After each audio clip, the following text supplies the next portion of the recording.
Em fevereiro de 2007, um autor americano chamado Brandon Sanderson publicou um ensaio no próprio blog. Um ensaio tinha um nome ambicioso para um post na internet: A Primeira Lei da Magia. Sanderson defendia que a magia que funciona narrativamente é a magia que o leitor entende. Quanto mais regra explícita, mais o autor pode usar a magia para resolver problemas sem trapacear. Magia dura, ou hard magic, é magia com regras claras, custos visíveis, limites conhecidos. A magia flexível, ou soft magic, é a magia que mantém um mistério, que não se explica, que você sente mais do que você entende. A piada do Sanderson foi formular isso como uma proporção. A habilidade do autor de resolver problemas usando magia é diretamente proporcional à clareza que o leitor entende dessa magia. Em outras palavras, se você não explicou como funciona, não pode usar para salvar a galera no clímax. Se você explicou, pode. Essa primeira lei pegou. Pegou tanto que virou o jeito de discutir magia em fóruns de livros, world building, mesas de RPG. Mas tem um efeito colateral nessa história. O vocabulário hard e soft acabou virando bússola única, como se toda a magia da fantasia coubesse nesse espectro entre Tolkien e Sanderson. E, sendo bem honesto, pouco importa se a magia é dura ou flexível, se é racional, se é mais intangível. O que importa é ela ser interessante e, bem, mágica. Não dá pra falar sobre um sistema mágico sem abordar as obras mais famosas que temos na cultura pop. Tolkien é o exemplo clássico de magia flexível.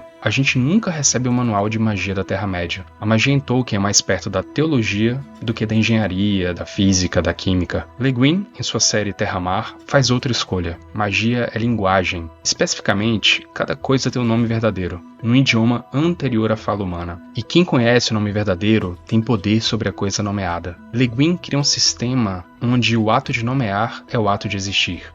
Sanderson, como Mistborn e em geral na maioria das suas obras, ele faz o oposto, quase como uma ciência exata, com regras claras, muitas vezes tabuladas em seus próprios livros, com uma causa-efeito plenamente conhecida e previsível.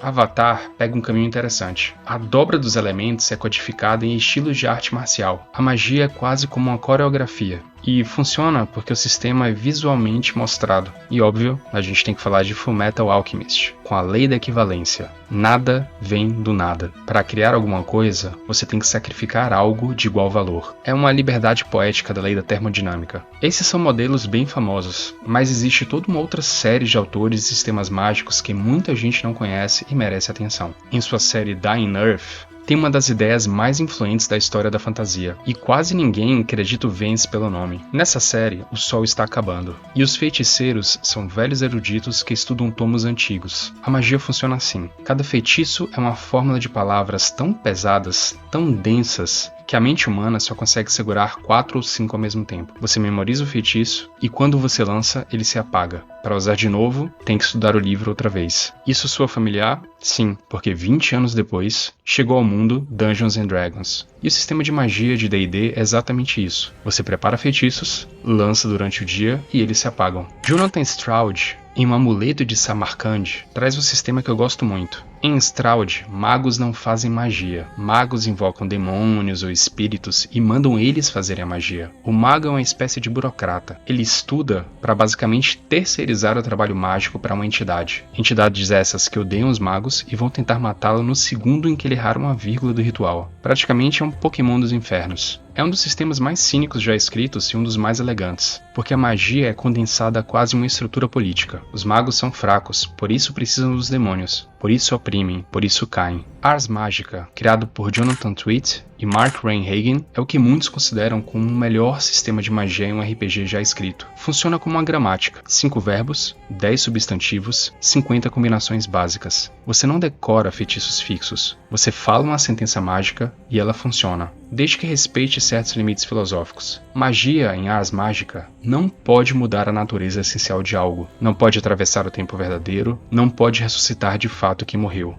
Ainda em RPG, falando de um dos meus favoritos, Mago Ascensão, vai ainda mais fundo. Aqui a magia é metafísica pura. A premissa é a seguinte: a realidade não é uma coisa fixa. A realidade é uma negociação contínua entre todas as mentes do mundo. Os mortais comuns sustentam o consenso. Eles acreditam que a física funciona e, por acreditarem, ela funciona. Os magos são pessoas que despertaram para notar que a realidade é flexível e, por isso, podem reescrevê-la, mas só dentro de um paradigma, uma cosmovisão coerente que explique para eles próprios como o mundo opera. É uma crença dentro de outra crença. E para Axioma Vetit? Para Axioma Vetit, magia é matemática. O cosmos é uma estrutura formal. Uma equação resolvida há tanto tempo que esqueceu que era uma equação. Tudo que existe, a forma das árvores, o fluxo do tempo, a velocidade que uma pedra cai, é a configuração estável de uma solução. Uma resposta correta para um sistema antigo de teoremas. A descoberta em Axioma Vetit é a seguinte: as soluções não são únicas. Toda equação que tem uma resposta tem outras respostas possíveis. Se o universo é uma solução, há outras soluções compatíveis com os mesmos teoremas. Configurações alternativas que poderiam ter sido reais e que ainda podem ser. O mago no universo da obra é alguém que aprendeu a ler as estruturas formais que sustentam o real e descobriu como reescrevê-las localmente. Você prova um teorema alternativo dentro de um pequeno volume de espaço-tempo e a realidade ali se ajusta à nova prova. Por isso, o feiticeiro mais perigoso dessa obra não é o mais forte, é o mais curioso, o mais criativo, o mais estudioso. O que sabe muito é o que pode propor configurações inéditas, o que pode demonstrar caminhos que ninguém antes ousou demonstrar. E a partir do momento em que esses caminhos foram demonstrados, eles existem e podem ser usados de novo por outros. E óbvio, não dá pra falar de magia, não dá pra falar de fantasia sem falar do Estúdio Ghibli. O Estúdio Ghibli, e principalmente Hayao Miyazaki, recusa a noção de sistema mágico. Aqui, magia não é capacidade do mago, não é proporção de regra, não é matemática, não é física, não é nem mesmo a teologia de Tolkien. Aqui, magia é quase uma qualidade do mundo. Ela está lá quando a história começa, continua lá depois que a história termina, e ninguém precisa explicar de onde ela veio ou o que ela é. Isso vem muito amarrado à ideia do shintoísmo, onde o divino pode habitar tudo: pedras, riachos, cachoeiras, árvores, montanhas. E essa ideia do divino não é Deus no sentido cristão. Ou seja, em resumo, não há um sistema mágico, pois tudo é mágico e tudo é possível, onde a pergunta até de como essa magia funciona não cabe. É um tipo de conceito além do flexível, que eu gosto muito de me referir como magia mágica. Pode parecer redundante, mas é um tipo de magia que se tornou cada vez mais raro, seja em games, seja em livros, seja em desenhos, onde você simplesmente aceita a magia por ela ser a magia, e você não se importa quando ela extrapola todos os limites previsíveis. Eu trouxe todos esses exemplos para que você entenda que